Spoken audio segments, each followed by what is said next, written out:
in spice oleoresins as a residue from an extraction of spice at a level not to exceed 50 parts per million. In lemon oil as a residue in production of the oil at a level not exceed 6 parts per million. Here is a summary of other solvents mentioned. Solvent acetone, allowable residue in spice oleoresins 30 ppm. Ethylene dichloride 30 ppm. Methyl alcohol 50 ppm, methylene chloride 30 ppm, hexane 25 ppm, trichloroethylene 30 ppm. Another reason for isopropyl alcohol pollution and other pollutants in our food is the chemical used by manufacturers to sterilize their food handling equipment. 21 CFR 178.1010 Sanitizing solutions. Sanitizing solutions may be safely used on food processing equipment and utensils, and on other food contract articles as specified in this section within the following prescribed conditions. A. Such sanitizing solutions are used followed by adequate training before contact with food. Note, rinsing or drying is not required. B. The solution consists of one of the following, to which may be added components generally recognized as safe and components which are permitted by prior sanction of approval. Now comes 1 through 43.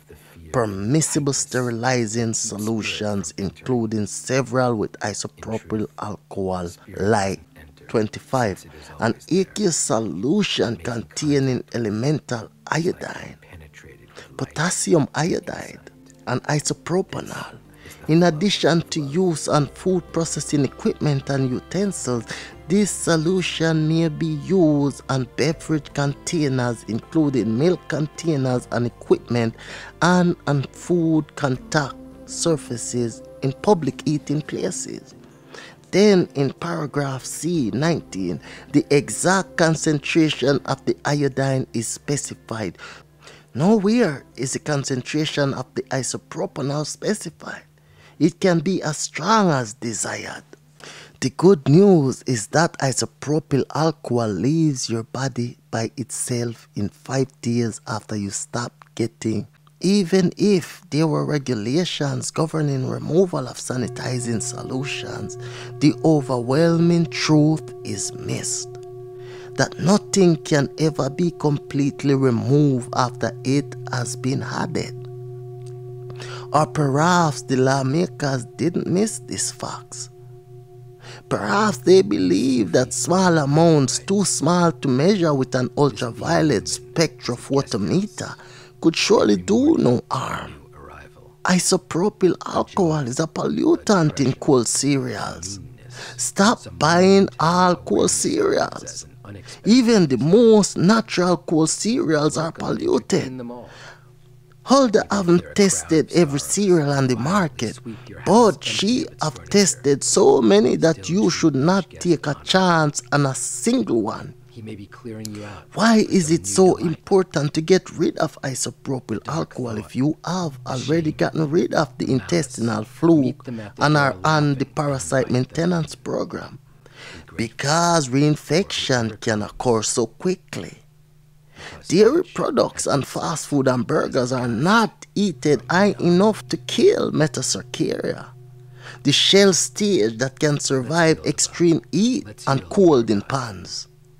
Even when you ask to have your hamburger cooked very thoroughly, you run the risk of having your hamburger removed from the grill with the same spatula that just put the next batch of raw patties on the grill, defeating your efforts.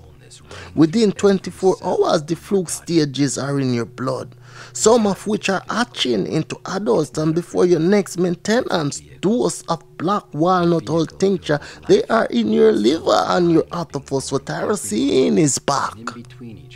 But without isopropyl alcohol, this doesn't happen. With isopropyl alcohol, it is inevitable. You should not stay on high doses of parasiticide as substitute for avoiding isopropyl alcohol. Read all labels on the body products you buy. Keep a lighted magnifying glass with you for this purpose while shopping, for Christ's sake. Isopropyl alcohol polluted products. Throw these out even if isopropyl alcohol is not listed on the label. Shampoo, even health brands.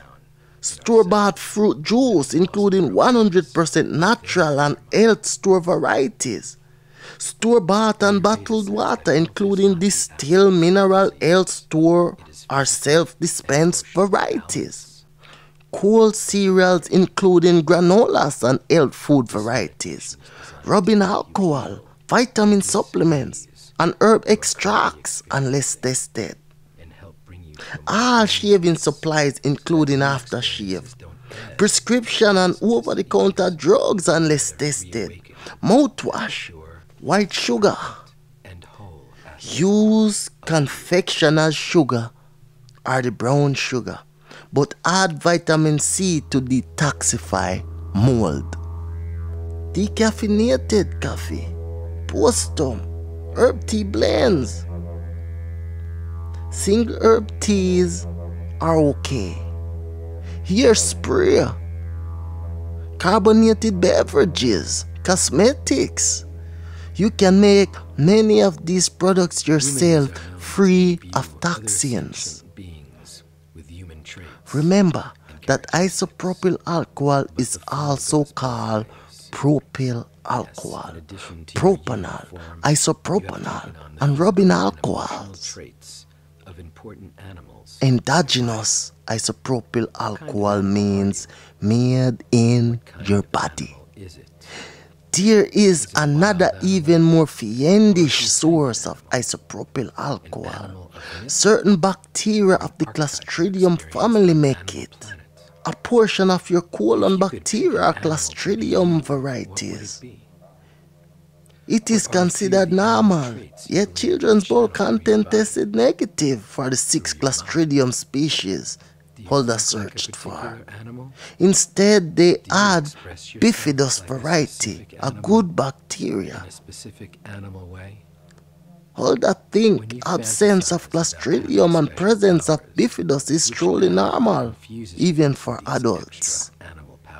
Perhaps only a few varieties of Clostridium make isopropyl alcohol. Holder have found only one reference to this in the classical literature. It states that Clostridium toicum makes isopropyl alcohol in its metabolism, although she cannot test for it yet. In any case, she usually sees all 6 species of Clostridium in the intestinal tract of cancer patients. Only in cancer patients have Clostridium species invaded the upper parts of the intestine too, not only the lower parts. So much more isopropyl alcohol may be made. In fact, the esophagus and stomach are frequently colonized as well. The synchrometer easily detects the isopropyl alcohol being made in the intestine when Clostridium is present. Evidently, the bacteria burrow through the walls of the intestine, find the tumor site and colonize there, producing isopropyl alcohol. Is it any wonder that the body runs out of detoxifying capability for this antiseptic? Aflatoxin B. Whenever isopropyl alcohol is in the liver, Holder find aflatoxin B, a mold byproduct in the liver as well. Aflatoxin B is known to be extremely carcinogenic. Her interpretation of this coincidence is that aflatoxin B is inhibiting isopropyl alcohol detoxification.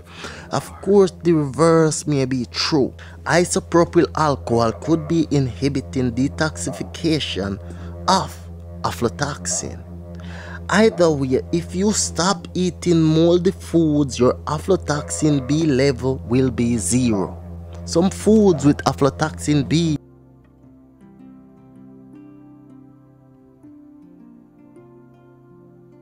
Go